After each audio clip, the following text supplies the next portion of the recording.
Fala galera, bom? Renato Mafra, Informática, junto com vocês aqui. Sim, com mais questões do tópico de internet e intranet, tem muitas siglas para falar. Óbvio, o conceito de intranet é importante, mas na parte de internet os serviços e protocolos usados na rede mundial são mais importantes. Sabemos que esses serviços são similares aos da intranet, mas a questão em si sobre intranet vem para comparar os serviços. Lembra? São as mesmas tecnologias e serviços, mas obviamente voltado a um público específico, enquanto a internet tem muita coisa e esses serviços são muito abordados em questão de prova. É o assunto hoje mais citado em questões. Vamos para a tela, fazer mais. Temos a questão aí da PRF nessa estrutura, diz CESP em 2019. Julgue um item subsequente a respeito de conceitos e modo de utilização de tecnologias, ferramentas, aplicativos e procedimentos associados à internet. Por meio de uma aplicação de acesso remoto, um computador é capaz de acessar e controlar o outro computador, independentemente da distância física entre eles, desde que ambos os computadores estejam conectados à internet. Essa questão teve briga, entrou professor de português na história, e nem era prova de português, era prova de informática, para dizer que ela estava errada, mas ela estava certa. Ele dizia, não, esse desde que ambos estejam é regra obrigatória. A gente sabe que computadores podem ser controlados remotamente pela rede. Essa rede pode ser uma rede local, essa rede pode ser uma rede metropolitana, mais longa, entre bairros diferentes de uma mesma cidade. Essa rede pode ser uma rede de longo alcance. Um computador está no Brasil, outro está lá na França, lá na Europa. Legal. Agora você me diz, independente da distância física, vamos botar aí que está, sei lá, 12 mil quilômetros de distância. Então ele está aqui, ó, a 12 mil quilômetros de distância. Legal. Que rede você tem que dar acesso a isso? Eu não tenho nenhuma. Você tem sim, ué. Você tem acesso à rede mundial de computadores. Então você poderia usar da máquina 1, que repito, está no Brasil, para acessar uma máquina que está na França. Controlar a máquina remotamente, independentemente da distância física entre eles, viu? Desde que essa distância física seja lá qual for, ambos estejam na internet, tá? Eu tenho que considerar que eles estão em rede, gente. Ela poderia colocar assim, ó, independente da distância física entre eles, contanto estejam em alguma rede, que se enxerguem. Estaria certo. Mas como ele colocou a independência da distância física vinculada à internet e ela sendo a maior rede de todas, tanto faz ser 500 metros, ser 500 quilômetros ou 500 ou 5 mil quilômetros, a internet, óbvio, vai permitir o acesso remoto de uma máquina a outra, tá? Então, repito, passou assim como certa. Mas lembra que pode ser um acesso na rede local, pode ser um acesso em uma rede ampla, pode ser um acesso, uma rede metropolitana e uma rede ampla. A rede ampla que a gente conhece, por mais que não seja a única, empresas podem ter a própria rede ampla, por exemplo, a empresa que gerencia um satélite, tem satélites que conseguem atingir 1/3 da estrutura do planeta, da órbita do planeta. Com isso, ele consegue, óbvio, atingir países diferentes, até que estão em continentes diferentes. Então, se eu tenho uma conexão com esse satélite, eu poderia criar minha própria rede WAN, que não seria, óbvio, uma rede pública, se é só minha e só eu trafego dados por lá. Legal. Olha mais uma, 35. Direto aqui. Os protocolos de comunicação SSH e Telnet garantem comunicação segura, uma vez que os dados são criptografados antes de serem enviados. Beleza. Estaria perfeito se na questão tivesse só o SSH. O problema é que o Telnet não tem criptografia. Logo, qualquer questão que traga a ele segurança vai estar errado. Quem tem segurança é o SSH. SSH vem de Security Shell, um shell seguro, tá? Um shell seguro. O que é shell mesmo, Mafra? Shell é uma interface interpretadora de comandos. Então você pode ter um interpretador de comandos remoto. Pode fazer acesso remoto. É o tópico 3.3 que a gente citou no início desses blocos. Então, SSH faz acesso remoto. Telnet também é um terminal remoto. Os dois fazem quase a mesma coisa. Quase, porque o SSH faz de forma segura e o Telnet de forma não segura, mas os dois, obviamente, fazem acesso remoto. Então, óbvio, o Telnet vem sendo substituído em acessos pelo SSH quando a segurança é necessária. Ainda poderia usar o Telnet em uma rede local, sem problema. Olha a outra, ainda sobre ele, mas falando agora sobre a porta de conexão. A questão diz, quando um serviço Telnet está habilitado, ele funciona por padrão na porta 23. Por padrão na porta 23. Lembra que eu te falei que a gente é cobrado em questão de prova sobre a porta do Telnet, a porta do SSH? Então, desculpa te contar isso, mas é importante lembrar dessa informação, tá? Se a gente abre uma conexão com o Telnet, de fato ele fará a conexão na porta 23. E se a gente faz uma conexão com o SSH, ele vai trabalhar na porta 22, tá? Lembra que eu te falei? As primeiras portas são as mais importantes. Se eu pegar acima dele, a porta 20 e 21 é para o FTP, 22 para o SSH, Telnet 23. 23, beleza? 23 aqui. Ah, vou decorar todas? Não, só daqueles protocolos de aplicação que estiver na sua relação de estudo. Aí esse sim. Olha mais uma. Os protocolos FTP e HTTP possibilitam a transferência de arquivos. Tá certinho. Ué, Mafra, mas o HTTP não é para navegação? É, ué. Mas se você entra num site www.adelante.net.br, legal. Pode ter lá no site clique aqui e faça download do edital organizado, estruturado, para que você tenha uma organização melhor do seu estudo. Legal. Você clica e baixa aquela informação para o seu computador. Você faz o download, baixou a informação. Necessariamente, só porque você clicou, esse protocolo HTTP mudou para outro protocolo para ele poder baixar o arquivo? Coisa nenhuma, é. O próprio HTTP dá conta de baixar o arquivo. Qual é o problema? HTTP transfere hipertexto, também transferindo o arquivo. O próprio hipertexto está indo e vindo do servidor para a nossa máquina, da nossa máquina, quando eu preencho o formulário, por exemplo, para o servidor. Não tem nenhum problema. Ele permite o download e o upload. E o FTP? Também, ó. Se eu botar ftp://ftp.unb.br, por exemplo. Aqui continua sendo uma URL, mas agora eu não vou entrar num servidor de páginas, e sim em um servidor de arquivos. E o que é o FTP mesmo, Mafra? Protocolo para transferência de arquivos. Ué, arquivo com F? É, porque é em inglês, né? File Transfer Protocol. Então tá certa a informação, os dois transferem arquivos, permitem, possibilitam a transferência de arquivos. Legal. Diferentemente do HTTP, o protocolo de transferência de arquivos FTP utiliza duas conexões paralelas em portas distintas com o servidor. Uma porta para conexão de controle e a outra para conexão que viabiliza a transferência de dados. Perfeita informação. Ele trabalha com a porta 20 e com a porta 21. A porta 20 para transferência dos dados, 20 entregar. E a porta 21 para controle da conexão. Perfeita informação. Caraca, que nojento é a banca. E a gente se prepara para o pior. Espera sempre o melhor e acerta o que vier. Beleza? Mais força. Polícia Federal, Papa Fox, CESP diz. A empresa tem unidades físicas localizadas em diferentes capitais do Brasil, cada uma delas com uma rede local, além de uma rede que integra a comunicação entre as unidades. Essa rede de integração facilita a centralização do serviço de e-mail, que é compartilhado para todas as unidades da empresa, e outros sistemas de informação. Tendo como referência inicial as informações apresentadas, julguem o item subsecutivo. Legal. Deixa eu desenhar rapidinho isso. A empresa tem uma sede, não é isso que ele falou? Em vez dos capitais do Brasil, né?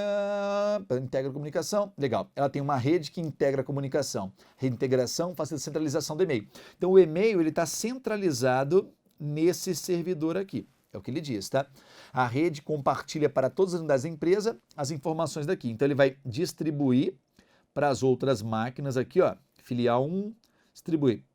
Filial 2, filial 3, filial 4 e assim por diante. Legal. Está transmitindo e-mail para todas as filiais. Aí aqui, desse servidor, vão ter as máquinas clientes que vão receber a informação transmitida de cada servidor desse. Vamos ler lá o item, que o item são só essas duas linhas finais aqui. SMTP é o protocolo utilizado para envio e recebimento de e-mail e opera na camada de aplicação do modelo TCP/IP. Vamos de trás para frente? De fato, ele está na camada de aplicação do TCP/IP. Perfeito. Aí ele diz que trabalha com recebimento e envio. Para quem decora, sua mensagem está partindo, a pessoa está no nível 1, isso aqui, né?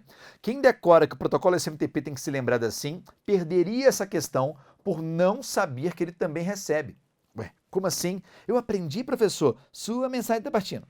Tá, vamos evoluir, vamos aprender de outro jeito? Pensa assim, ó. Simple Mail Transfer Protocol.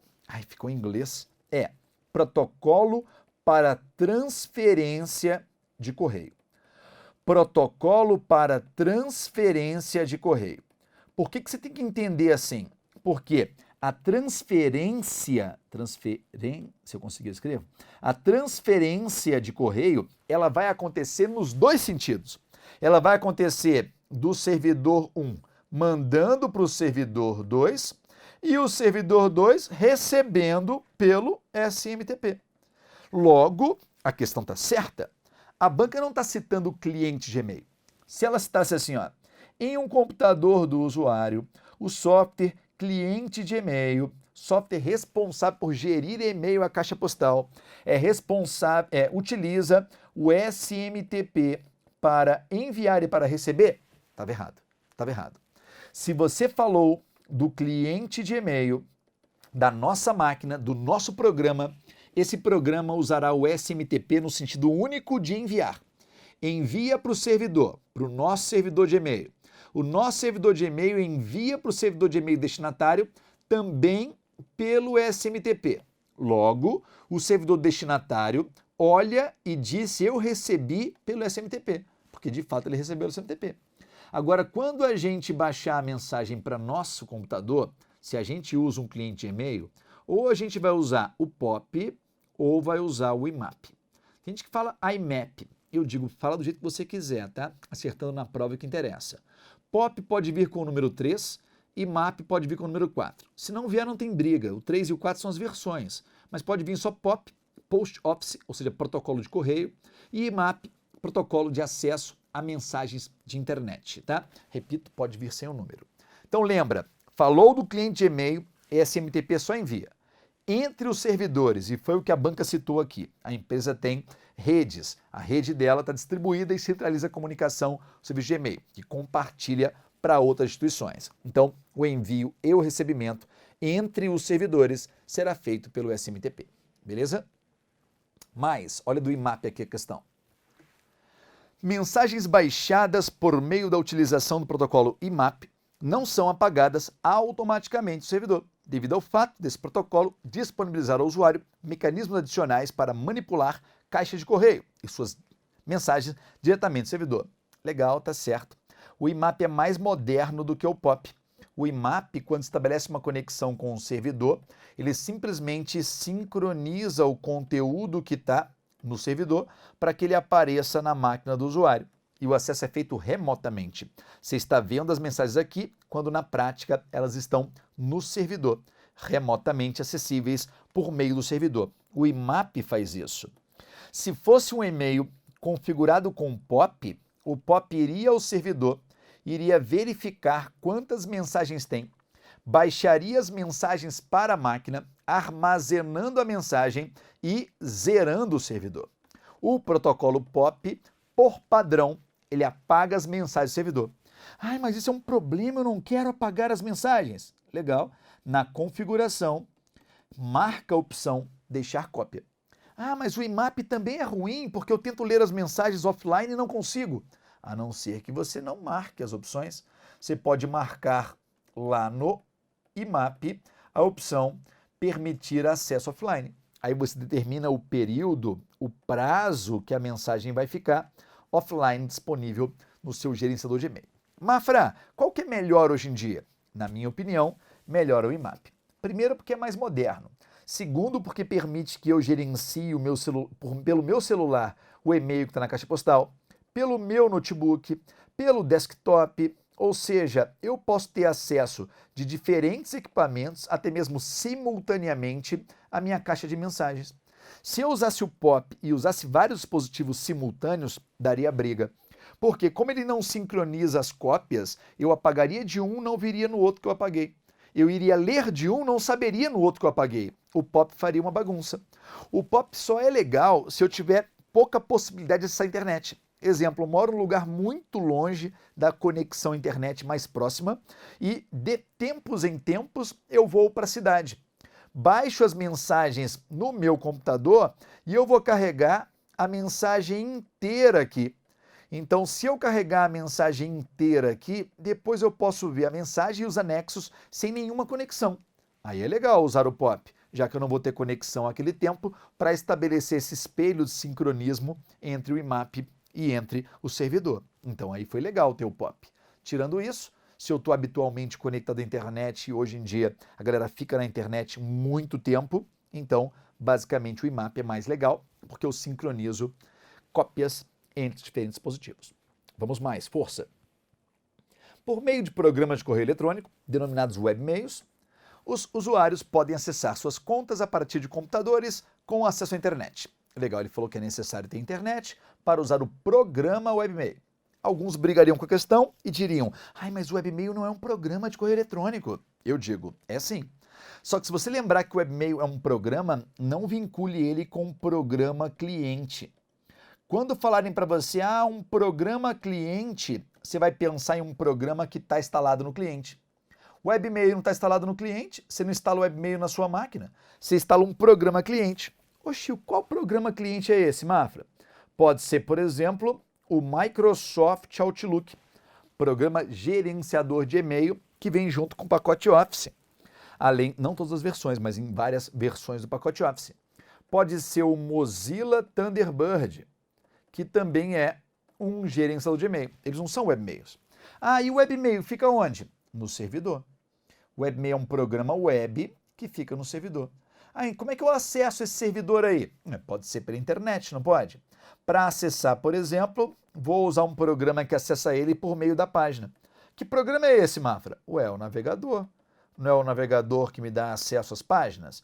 Então eu vou abrir o navegador e vou colocar o endereço do webmail. Por exemplo, http://www.gmail.com.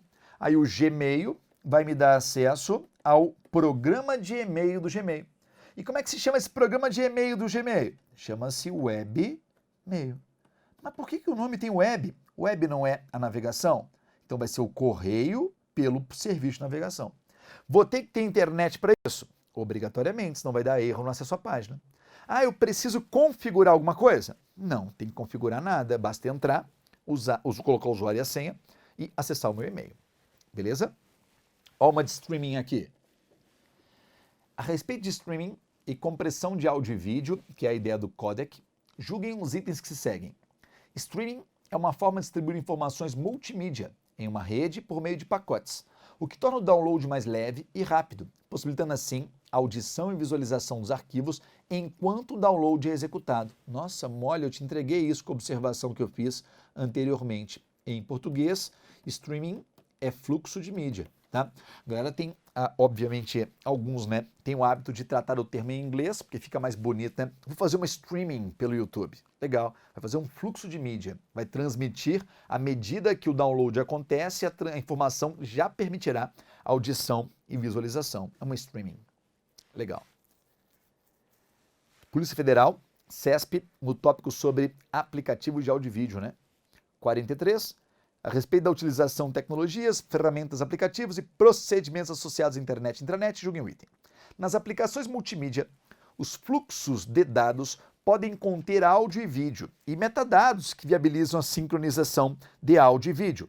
Cada um desses três fluxos pode ser manipulado por diferentes programas, processos ou hardware, mas para que o fluxo de dados de determinada aplicação multimídia sejam qualitativamente otimizados na transmissão ou no armazenamento, eles devem ser encapsulados juntos no formato de container. Você já viu essa, não?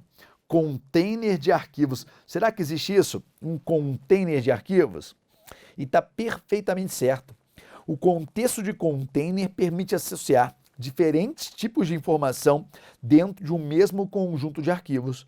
E para que serve isso, Mafra? Isso serve justamente para fazer a transmissão de informações simultâneas de áudio e vídeo e metadados, que podem incluir informações sobre o vídeo, informações sobre o áudio, legendas e outras estruturas dentro dele, tá? Então, um container, ele vai incluir diferentes formatos dentro dele. Mas eu não entendi para que isso é necessário. Para melhorar a qualidade. Se eu transmito por um caminho o áudio, por outro caminho o vídeo, por outro caminho a legenda, eu vou perder a sincronização. Então, meu fluxo de dados vai ser comprometido.